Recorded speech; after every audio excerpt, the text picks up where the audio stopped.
Vous voyez le texte ou pas encore? On voit le texte, on Oui, voit le texte. oui. Ah, vous voyez le texte, donc vous voyez tout. Voilà. Non, on ne vous voit pas. Vous ne me voyez pas? Non, Si, on vous voit là. Mais Et si. Tov. ah, Je m'inquiétais quelques instants.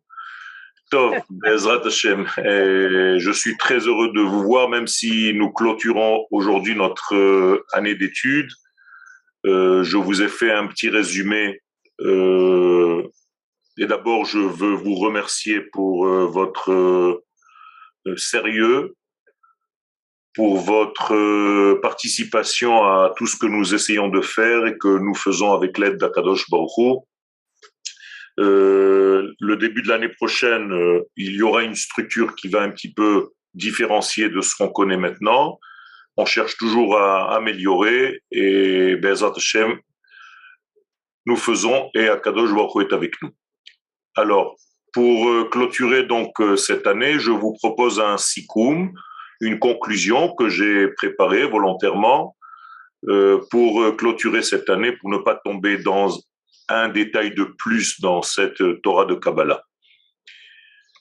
Ce résumé nous dit tout simplement que Olamenu Kaful Bisodo, notre monde est double dans son fondement. Akadosh Baruch Hu a créé en fait deux Reshitot, deux primautés. Le mot Bereshit peut se lire Bet Reshit, comme s'il y avait deux commencements. Donc, Shte Reshitot, deux commencements. Reshit Nishmatit Ra'ayonit, l'un des commencements, c'est un commencement d'âme, de l'ordre de l'âme, de la profondeur, donc de l'ordre des idéaux, des idées profondes, de la racine même, du but même de la création, du pourquoi de la création. Et deuxième Réchit, Réchit Romrit Mamashit, c'est-à-dire la première apparition de la matière en tant que telle, qui est là pour révéler en fait l'esprit de la création. Donc nous avons ici deux approches, une approche profonde de la vie et une approche superficielle de la vie. En d'autres termes, une approche du haut vers le bas ou bien une approche qui est du bas vers le haut. Quand je dis du bas vers le haut, c'est de ce que nous voyons, de ce qui nous apparaît. Quand je rencontre quelqu'un, je vois d'abord son aspect extérieur, son corps, et j'apprends à le connaître, c'est un deuxième degré. Mais au moment même où lui, on le voit de son essence précède son apparition physique. Donc en réalité, les deux sont vrais, cela dépend donc de quel angle de vision je commence à regarder les choses. Conclusion, Bechol Meimad Babria, dans chaque élément, dans chaque notion de la création du monde, Gnuza Gam Nekuda Pnimit, il y a donc deux degrés en même temps, simultanément, et un degré intérieur, Shehi Chayuta Inyan, qui est la vie de la chose en question, Vegam Chelek Chitzoni, et il y a en même temps une part qui est extérieure, de la même chose, du même élément. La partie extérieure vient pour réaliser, pour cristalliser cette fameuse vie intérieure qui a besoin d'un corps pour se manifester, pour se réaliser. Bamtsiout, Befoal, Mamash, dans l'existence réelle de notre vie. Limoud Torah, quel? Il y avait une question? Oui, oui, excusez-moi. Est-ce que dans Bereshit, on peut dire qu'il y a le 3? Ce serait quoi le troisième degré? B et Reshit, c'est-à-dire Rishon, Reshit, et B, le 2. Donc ça fait 3. Non, parce qu'en réalité, c'est le B de Réchit. Il est à D'accord. l'intérieur de ce B. Et Réchit, c'est la Chochma. Réchit, Chochma, Yirat Hashem. C'est pas Bet plus Réchit. C'est dans cette Réchit, qui est la pensée divine qu'on appelle Réchit, que se cachent les 2 degrés que je viens de d'énoncer ici. Ok, merci. D'accord? Donc, il s'agit donc d'un monde où effectivement, on peut dire que le Réchit, c'est le 3e élément, si vous voulez, c'est le divin, mais qui se dévoile dans 2 degrés de ce monde. D'accord? Mais ce monde dans lequel nous sommes est lui-même assisté par le double, posé sur un double, posé sur un 2. Et le 3e élément, c'est celui qui fait l'équilibre. Limud Torah, mechanech leshte hareiyot. Donc l'étude de la Torah, une véritable étude qui se dit sérieuse, doit porter sur les 2 aspects que je viens d'énoncer. Pshat, Vesod. Je suis obligé de voir donc la première apparition de la chose, donc le texte, le contexte, l'histoire, le corps, et le secret, c'est-à-dire l'âme, le message qui circule à l'intérieur de ce corps. Je ne peux pas m'occuper ni de l'un ni de l'autre sans en réalité prendre en compte les 2 parties de cette même réalité. C'est très logique, c'est très simple. Moralité, les gens qui n'étudieraient que le premier sens de la Torah, bien c'est pas bien parce qu'il leur manque l'âme, la direction, de pourquoi, du sens.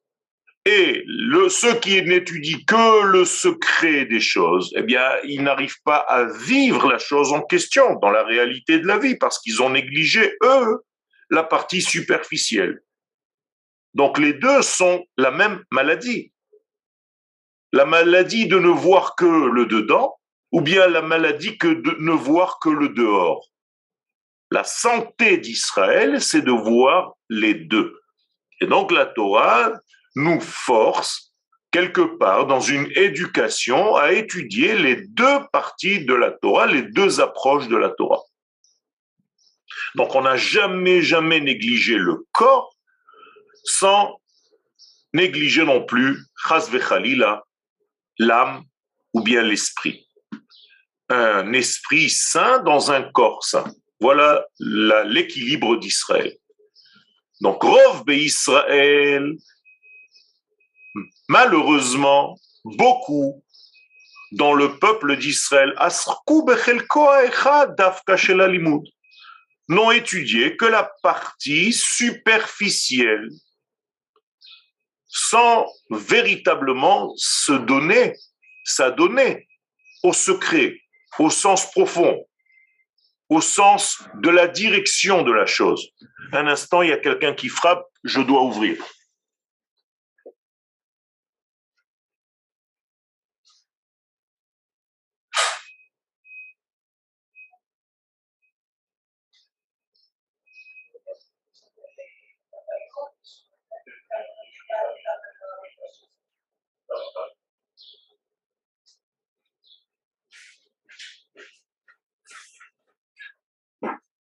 Excusez-moi, j'avais une livraison, donc je n'ai pas pu faire autrement.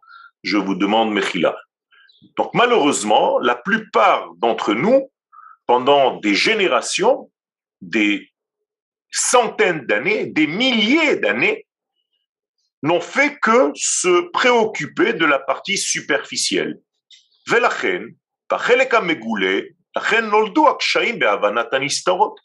Donc forcément, sont devenues en réalité problématiques toutes les compréhensions intérieures et profondes, comme s'il n'existait que ce que je voyais ici, concrètement. C'est comme dans la médecine.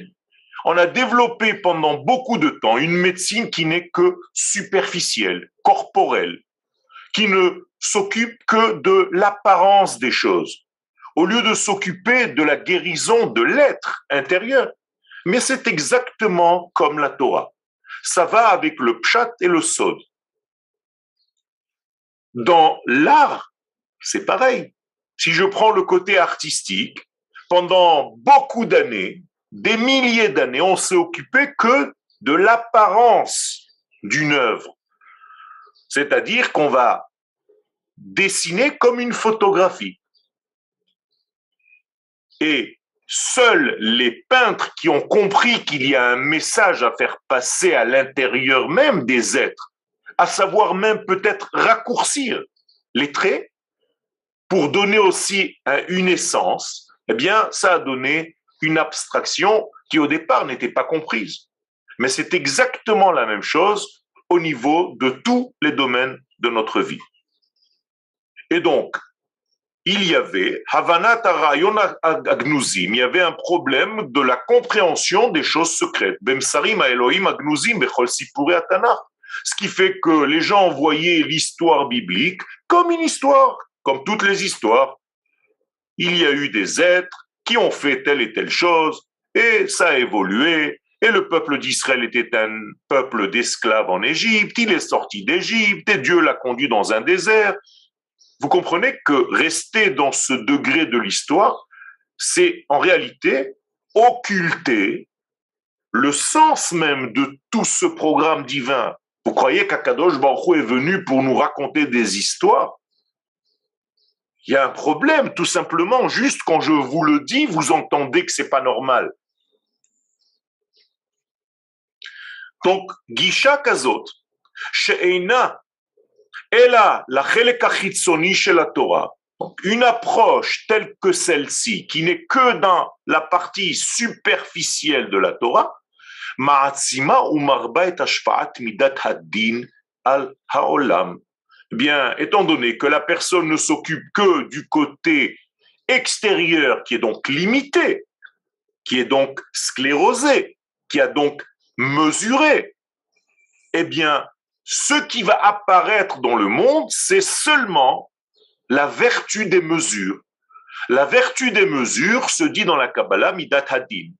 C'est-à-dire que ce qui va en réalité faire le travail, c'est seulement ce qu'on appelle midat hadin, la partie qui n'est que dans les restrictions et dans les lois.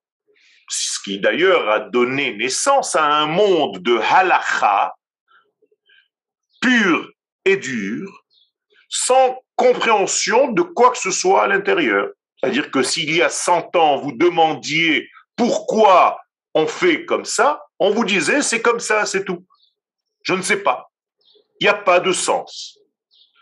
Donc vous comprenez que le monde va être instauré, dirigé par une mesure qui est la mesure de la rigueur, midat hadin.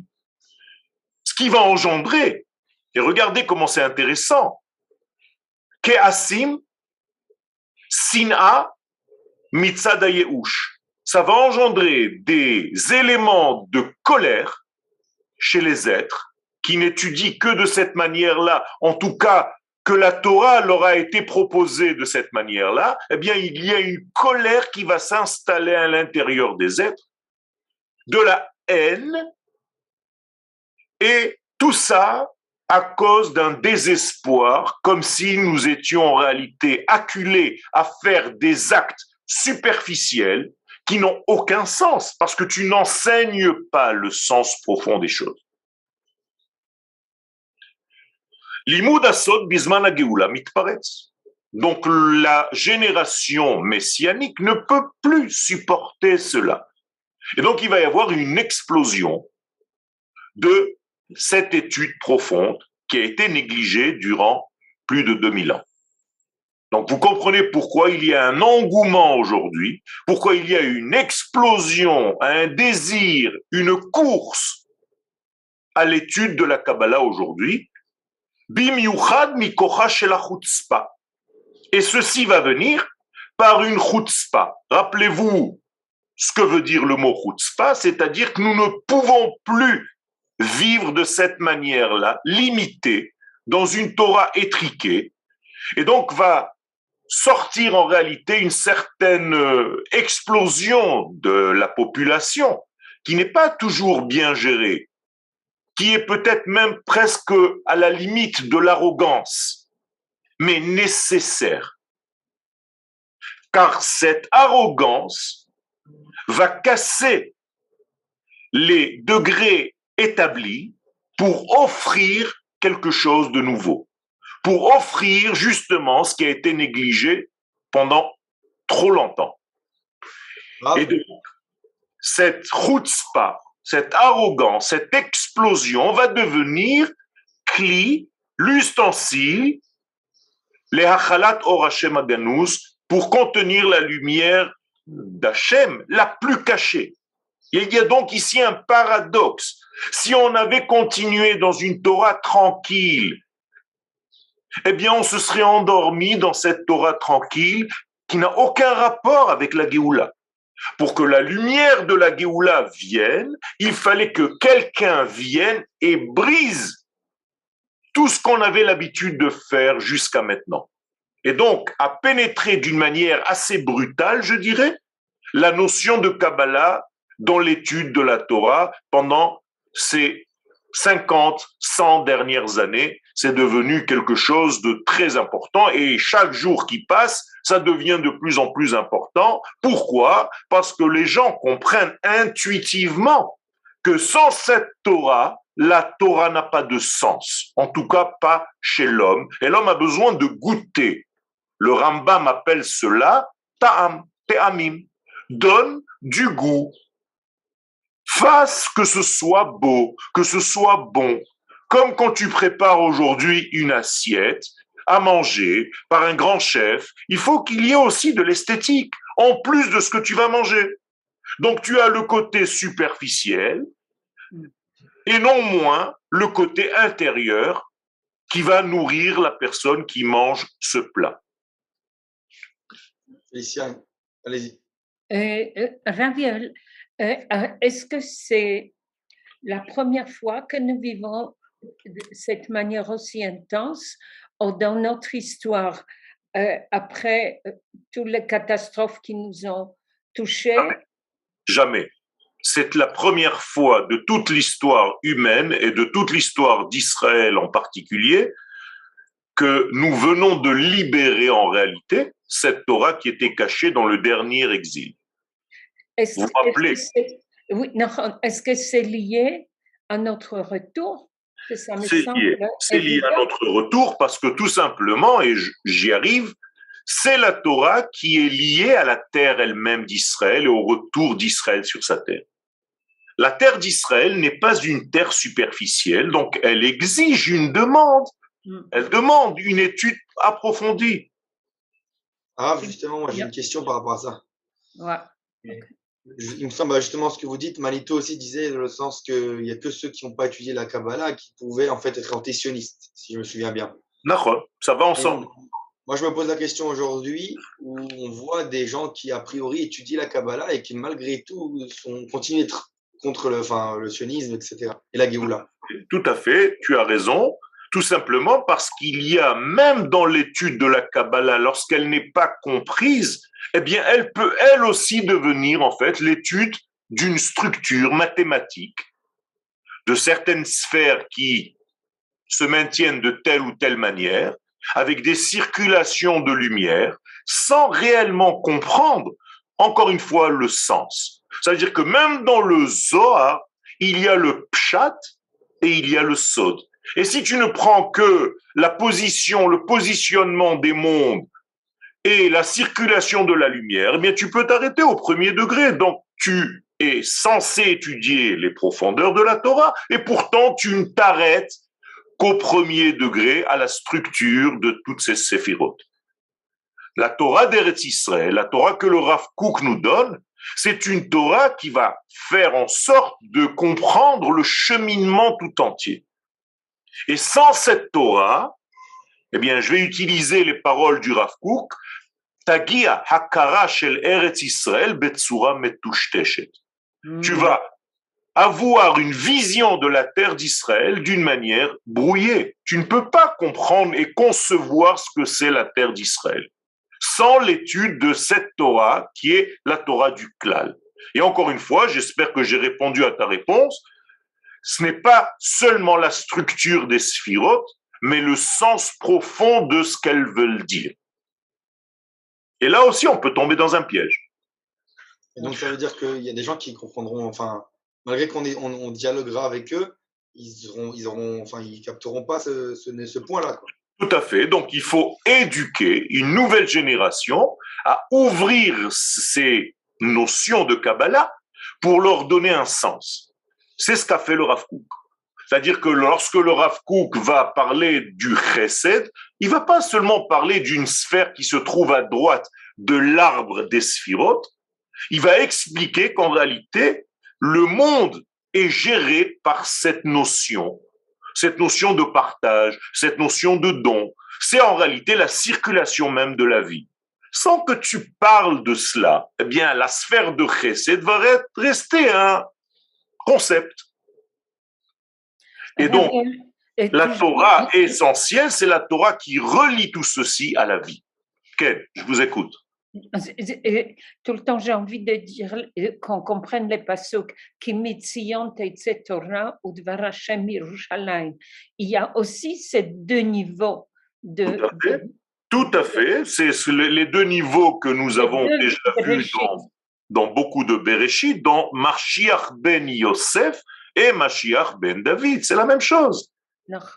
Mashiach ben Yosef, c'est le sens premier, c'est l'infrastructure de l'État d'Israël, c'est-à-dire la construction des routes, c'est-à-dire une infrastructure de possibilité de circuler dans le pays, c'est-à-dire une politique, c'est-à-dire une armée, c'est-à-dire, vous comprenez?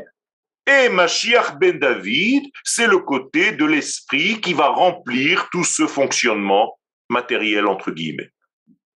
Vous voyez que ce double degré existe dans tous les domaines. Vous-même, vous êtes fabriqué comme ça. Vous avez une neshama et vous avez un corps. Et donc, on ne peut pas négliger l'un ou l'autre. Il faut prendre en compte les deux degrés. Il n'est pas possible de vivre autrement. Le problème, c'est que nous avons donné le poids tellement au degré extérieur pendant tellement d'années, de dizaines et de centaines d'années, voire de milliers d'années, que maintenant, étant donné qu'on arrive à la fin, eh bien, on a envie de rattraper le temps perdu quelque part dans notre intuition, et donc on va mettre le paquet sur la Kabbalah. C'est pas qu'on a négligé maintenant le pshat, c'est qu'on a tellement eu de pshat dans notre vie qu'on n'en peut plus à la limite. Le Rav Kook le dit d'une manière presque intempestive. Il dit on s'est trop occupé de notre corps, on ne s'est pas assez occupé de notre neshama. Ou bien l'inverse, on s'est trop occupé de notre neshama en laissant notre corps. Les deux, encore une fois, sont des maladies. Il arrive maintenant un temps où le corps, tu dois comprendre qu'il est rempli d'une lumière divine, pas moins que la neshama. Et donc, pour cela, il faut un grand coup de pied dans la fourmilière, et c'est la chutzpah de laquelle je suis en train de vous parler. C'est une destruction quelque part de tout le système que nous connaissions avant, donc ça fait peur. Ça fait peur qui en premier? Eh bien, les enseignants. Les enseignants qui ont l'habitude d'enseigner une Torah bien structurée, bien établie, d'un coup viennent des êtres qui n'ont jamais étudié, qui commencent à toucher à des profondeurs de la Torah, ils se disent « Oh, vous êtes en train de changer tout le système. » Ben oui, parce que vous ne l'avez pas fait d'une manière cohérente, maintenant ça va se faire d'une manière qu'on appelle la chutzpah. Mais une fois que cette chutzpah aura eu le premier jet, bien entendu que cette Torah, elle aussi, elle a une structure bien établie. C'est pas des choses en l'air, bien au contraire. Et donc, le degré gagnant, c'est le lien entre Shiluv, Ha'or ve'Akli, la lumière et l'ustensile. C'est comme ça que le monde arrive à son tikkun. Alors, puisque nous avons commencé par citer le Rav Kook, je vais encore le citer dans Orot HaTorah Perek Yud. Il dit, les secrets de la Torah, Sitre Torah, Mitor She'em Baim Mimakor Elyon, étant donné que viennent ces secrets-là, qu'ils arrivent d'un degré supérieur,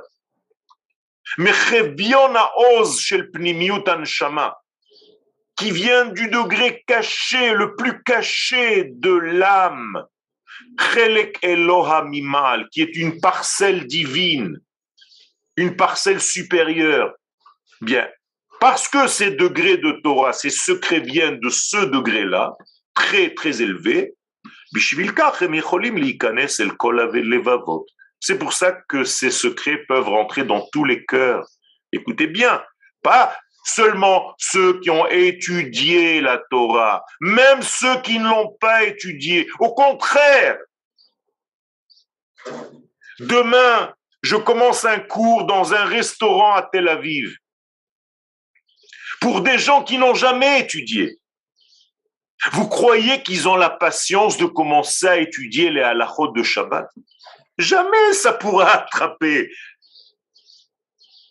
Ces jeunes-là vont te poser des questions, je le sais déjà. Qu'est-ce que c'est que la Neshama? Qu'est-ce que c'est que la résurrection des morts? Qu'est-ce que c'est que... Parce qu'ils ont envie de comprendre le sens général de la vie. Qu'est-ce que tu es en train de m'apporter? Ce qui est interdit ou ce qui est autorisé? Tu les sèches. Tu les assèches.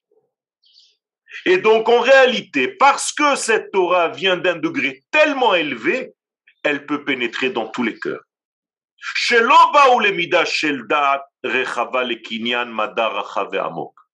Précisément, elle va rentrer cette Torah même chez ceux qui n'ont jamais ouvert un livre de Torah, un livre d'études. Regardez ce que dit le Rav Kook. Ça veut dire quoi? Ça veut dire que grâce à cette Torah profonde, je peux toucher n'importe quelle âme d'Israël. Et c'est cette Torah qui va les rapprocher du judaïsme, de la Torah et des valeurs de l'esprit. Il n'y a rien d'autre aujourd'hui, vous le voyez dans tous les cours qui sont donnés dans le monde entier. La seule chose qui attire le monde, c'est cette Torah-là. Ce sont ces valeurs-là. Vous avez des questions très profondes, même un jeune enfant. Tout à l'heure, j'ai reçu une petite jeune fille de 4 ans qui est venue avec son papa. Eh bien, les seules questions qu'elle se pose, ce sont des questions profondes sur la vie. C'est incroyable, ça commence très tôt. Donc, on n'a pas le droit de négliger cette demande apparemment extérieure, mais qui est en réalité très intérieure, très profonde, parce que c'est la Neshama d'Israël qui ne peut plus supporter d'être asséchée.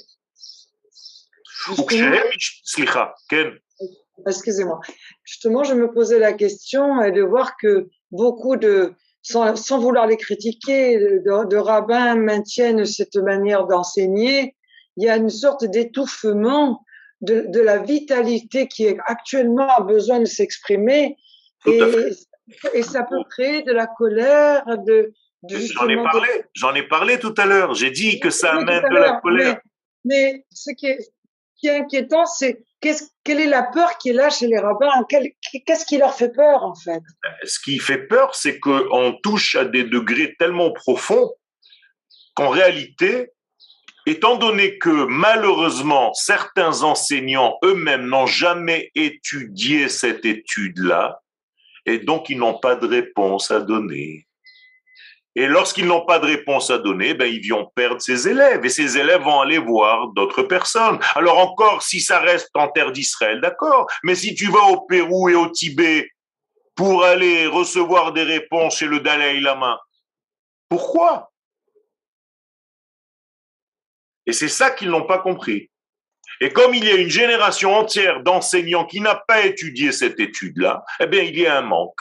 Donc vont venir de jeunes étudiants qui ont, eux, oui, étudié cette étude, ils vont rassembler tous les élèves. Et le maximum d'élèves vont venir chez eux. Ça se voit dans n'importe quelle étude. Vous donnez deux cours en parallèle, un de Pshat et un de Sod, il va y avoir à peu près 5% dans le Pshat et 95% qui vont assister au cours qui correspond au Sod. Quel? Est-ce qu'on peut inclure aussi dans ce vikouar le vikouar sur le Harabait, ceux qui sont C'est pour, qui permettent? exactement pareil dans tous les domaines.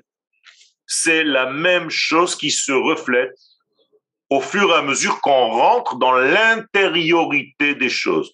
Plus on pénètre l'intériorité des choses, plus ça va faire peur à certains, et plus d'autres vont être des chutzpanim, parce qu'ils vont briser des degrés établis, ils vont casser des notions que tu as vécues par rapport à elles, à ces notions-là, et vont changer complètement la mentalité des hommes.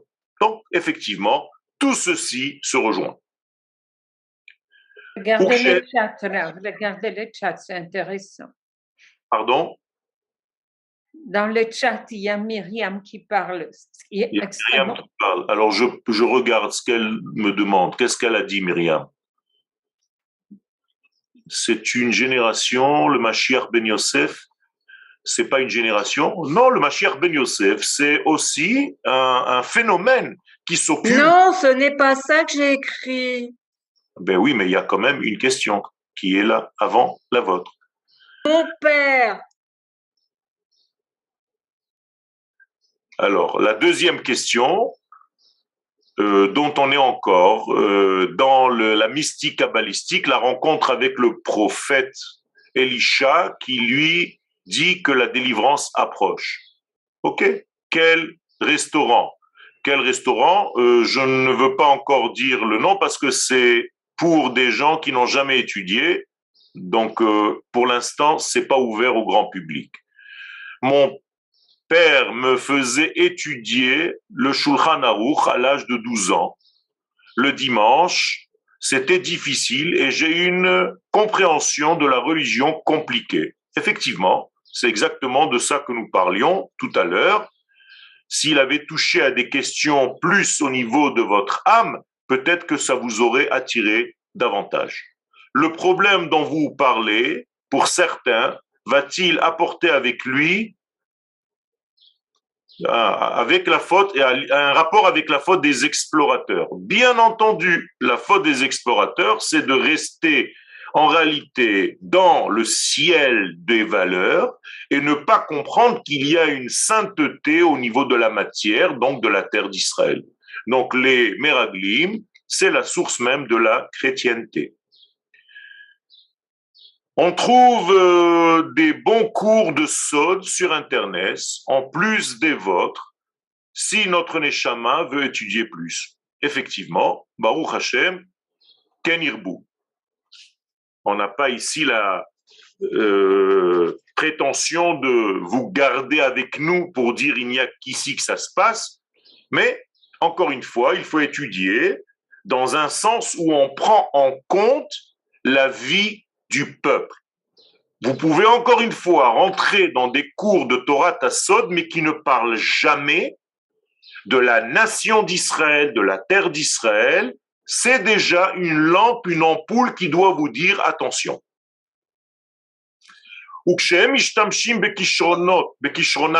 Donc lorsque les hommes qui ont étudié cette Torah utilisent ces valeurs de la Torah des secrets, qui est une tendance au secret supérieur,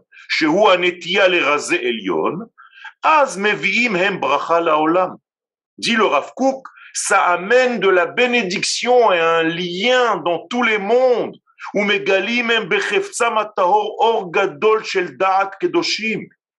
Et grâce à cette étude, à cet engouement, à cette attirance vers cette Torah, eh bien, ce désir, même si ces personnes ne comprennent pas fondamentalement tous les secrets, bien entendu, c'est difficile de comprendre, bien entendu, mais malgré cela, le désir d'étudier cette étude, ça amène en réalité une lumière de purification dans le monde qui nettoie d'autres personnes qui elles-mêmes vont être attirées au prochain cours.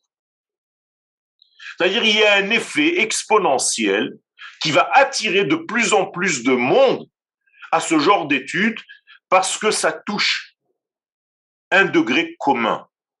Tout à l'heure, je vous ai dit, le Rav Kook nous dit que ça touche en réalité Leikanes el kol alevavot. Vous vous rappelez? Qu'est-ce que ça veut dire el kol alevavot? Eh bien, tout simplement, nous avons notre corps qui est différent les uns des autres. Je ne suis pas comme toi, parce que d'abord, je suis un homme et tu es une femme. Je ne te ressemble pas physiquement, même si nous sommes deux hommes ou deux femmes. Donc, tout fait séparé entre nous. La seule chose qui fait le lien entre nous, c'est la neshama commune. Or, cette étude des secrets de la Torah, elle touche cette neshama commune. Finalement, je me retrouve avec toi dans une relation d'amour. Je sens que tu fais partie de moi et que je fais partie de toi. Alors que dans le pshat de la Torah, nous allons rester tous les deux étrangers. Vous comprenez comment ça marche? Si je parle un langage commun, c'est ça la Kabbalah, c'est un langage commun. Eh bien, son langage commun, il porte bien son nom. C'est un langage commun, commun à tout, à tout, à tout. C'est-à-dire que je peux parler aux végétaux, je peux parler aux minéraux, je peux parler aux animaux et je peux parler aux hommes avec le même langage. Vous comprenez ça? Quand on dit que Shlomo HaMelech avait le secret du langage des arbres, vous croyez qu'il parlait aux arbres? Etz, Yakar, Sheli. Mais pas du tout. Il avait tout simplement compris qu'il y avait une formule secrète qui touchait en réalité à l'ADN du végétal et à l'ADN du minéral et à l'ADN de l'homme. C'est ça la Torah de la Kabbalah, Rabotai. Donc si vous vous posez la question quels seront les cours de l'année prochaine, eh bien ils seront amplifiés dans ce sens-là, Be'ezrat Hashem. Nous allons mettre le paquet sur la face cachée de la Torah, Be'ezrat Hashem. Et c'est ce que Dieu nous demande. Dans le verset, Da et Elohe avicha ve'ovdehu. Qu'est-ce que ça veut dire Da et Elohe avicha? Il faut que tu aies un contact, j'allais dire presque intime, avec le Dieu de ton père. Et c'est comme ça que tu dois le servir. C'est pas que je te demande d'avoir une connaissance, d'ouvrir Internet et d'écouter un cours. Non. Je te demande d'avoir un contact intime, un lien intime, un zivoug, avec la source même de ton papa. Elohe avicha. Ça veut dire que je veux aller savoir ce qu'il y a au-dessus de mon papa. Mon papa représente déjà le secret, la source de ma vie. Eh bien, au-dessus de lui, ça s'appelle Elohe Avicha. C'est comme ça qu'il faut ve'ovdehu. C'est comme quand je prie, je ne prie pas Abraham, Yitzhak et Yaakov. Je prie Elohe Abraham. Elohe Yitzhak ve'Elohe Yaakov. Pourquoi? Parce que je dois savoir que le même Elohim, quand il passe par un filtre qui s'appelle Abraham, eh bien, c'est pas le même Elohim que quand il passe par un filtre qui s'appelle Yitzhak. Et c'est encore un troisième degré lorsqu'il y a un filtre qui s'appelle Yaakov. Alors que, au départ, c'est le même. C'est un seul. Limud Torah Tassod, donc la Torah des secrets, c'est le centre même de ce que nous devons aujourd'hui faire. Il n'y a rien d'autre aujourd'hui, c'est que ça. Pour faciliter l'avènement messianique, pour ne pas qu'il y ait des attentats, des meurtres, des guerres, des difficultés, le Zohar nous promet que c'est ça. Non, il faut comprendre pourquoi. J'essaye maintenant petit à petit de vous le faire comprendre, de vous le faire entendre. Parce qu'il y a ici un langage commun. Un langage commun, vous l'avez compris maintenant, pas seulement dans le peuple d'Israël, mais à toutes les nations du monde. Alors, tout à l'heure, vous m'avez cité Kimitzion Tetze Torah ou Dvar Adonai Mirushalayim. Vous croyez que quoi? Qu'est-ce que les nations du monde sont capables d'entendre? Bien la Torah du commun, pas la Torah des différences. Eh bien, il y a cette Torah du commun qui doit arriver, cette Torah du commun, aux nations du monde, comme elle doit arriver aux animaux, les havdil, et comme elle doit arriver aux végétaux. C'est la Torah qui arrive à tout le monde. Je vais prendre l'âme de ce monde d'une manière générale, et c'est la Torah qui correspond à la neshama de ce monde. Que tu sois une plante, un animal, un homme, un juif ou un goy. Tant qu'il n'y aura pas ce safa achat ou dvarim achadim, comme il y avait avant la séparation de l'humanité à la tour de Babel, eh bien, on n'a pas fini le tikkun. Vous comprenez que si maintenant je vais donner un cours à des non-juifs, si je parle de ce genre de programme, mais ça va lui parler. Mais si je commence à lui dire que dans le Shabbat, il y a 39 travaux interdits et je vais te les énumérer maintenant, il va me dire, mais en quoi ça me concerne? Il faut que je m'adapte à celui qui reçoit mes paroles. C'est tellement trivial. Eh bien, la génération d'aujourd'hui ne peut pas supporter autre chose que ça. C'est dur à dire. Slicha. Excusez-moi, il y avait une question? Ok, alors je continue. Ma'arhu be'akdamato masbir, Rabbi Chaim Vital, l'élève du Hari Akadosh, dans sa Hakdama, il explique qu'il dafka metaken et galut ashchina et galut Israël. C'est lui qui va réparer en fait la galoute de la Shrina et la galoute du peuple d'Israël. Autrement dit, va dire Rabbi Chaim Vital que ceux qui n'étudient pas cette étude-là vont rester en dehors d'Israël et vont garder leurs élèves là-bas. Parce qu'ils n'ont pas touché en réalité la Torah de la terre. Cette Torah qui est équivalente à l'âme de la terre d'Israël. Et donc ils vont rester en exil, tout simplement. Rappelez-vous ce que dit la Mishnah dans Pirkei Avot, Aftalion, Veyamutu hatalmidim habayim acharehem. Chas v'shalom. Ça ne fait que tuer les élèves parce qu'ils ne boivent que de l'eau qui est empoisonnée. Parce qu'ils n'ont pas cette Torah. Bezoar Shir Hashirim, à la Passou, et le Zohar de Shir Hashirim sur le verset Hagid Alishe Ahava Nafshi. Dis-moi, raconte-moi, toi que j'aime tant. Tachazé, viens et vois, dit Rabbi Shimon Bar Yochai, Kolman de Azal et Alma, tous ceux qui quittent ce monde, chacun d'entre nous, que Dieu préserve, qui quitte ce monde jusqu'à 120 ans, Belo Yedia, sans avoir étudié, sans avoir pris connaissance de cette Torah, de la Kabbalah, regardez, c'est du Zohar. Afilu itbe ovadin tavin, même s'il a fait de belles choses dans ce monde, sagiin, très très élevé, mafkele, on le jette, mikol tar'in, de toutes les portes des Haou Alma de l'autre monde. Et il est refusé. On lui refuse l'accès à l'autre monde. Et pourquoi? Parce qu'on va lui poser la question. Est-ce que tu as pris connaissance de ce secret de la Torah ou pas? Voilà. Si toi, la Neshama, qui est la plus belle des femmes, tu ne connais pas, parce que tu es rentré dans un corps qui n'a pas étudié cette Torah,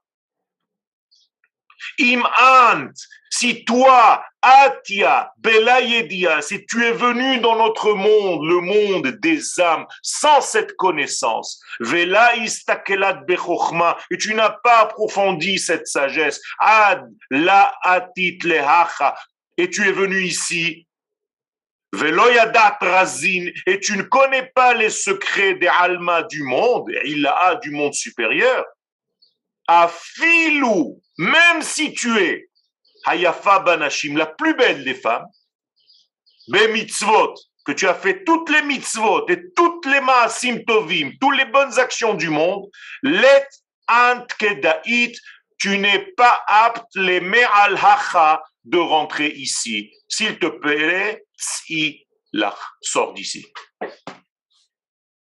Oy va avoy. Les gens, ils peuvent faire toutes les mitzvot du monde, étudier toute la Torah du monde. Ils ne se sont pas affairés à cette étude, on leur demande de sortir. Alors vous comprenez que ça devient urgent. Pas seulement pour la personne, parce que ça c'est pour faire peur à la personne elle-même, mais il y a une envergure beaucoup plus grande à cette étude. C'est le retour de la Shrina, c'est le retour de la parole de Dieu sur terre, c'est le retour du peuple d'Israël sur terre. C'est pas de la religion.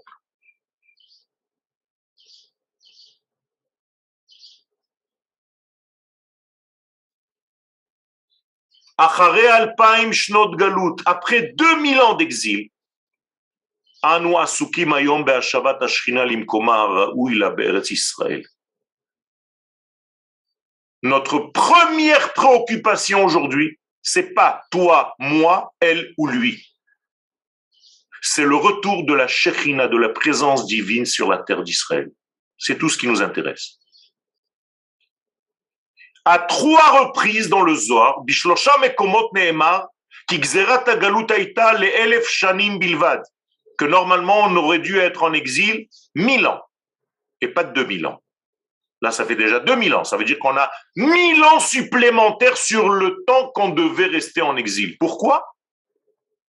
À cause de ceux qui n'ont pas étudié la Kabbalah et qui sont restés éparpillés, et dans leur corps, et dans leur tête, et dans leur cœur. Ça vous parle? Vous comprenez ça? Novea i'etzem imashchuta, le fait que l'exil continue. Novea me anshe apizur, il les appelle là-bas les hommes de l'éparpillement. Anshe apizur, Hashem Ishmor, klala.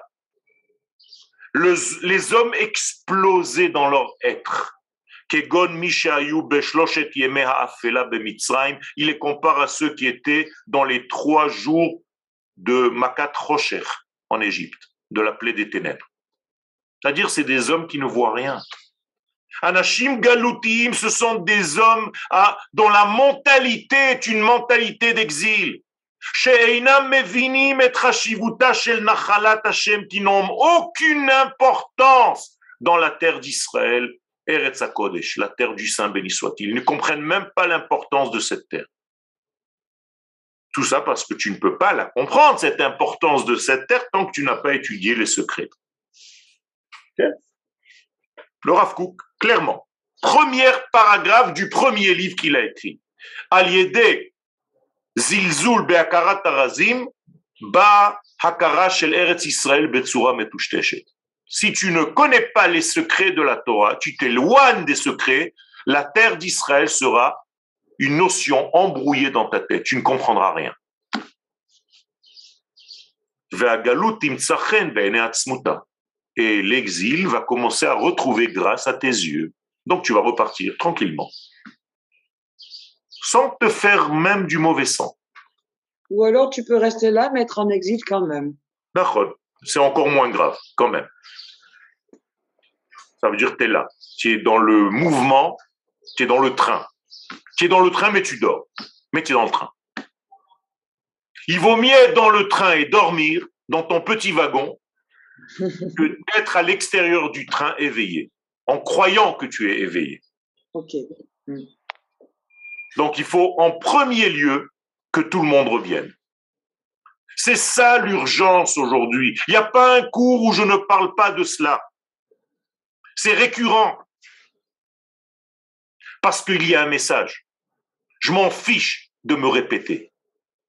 J'en ai vraiment rien à faire de me répéter. C'est parce que j'ai un message à donner. Et je suis convaincu qu'il est central dans notre vie aujourd'hui.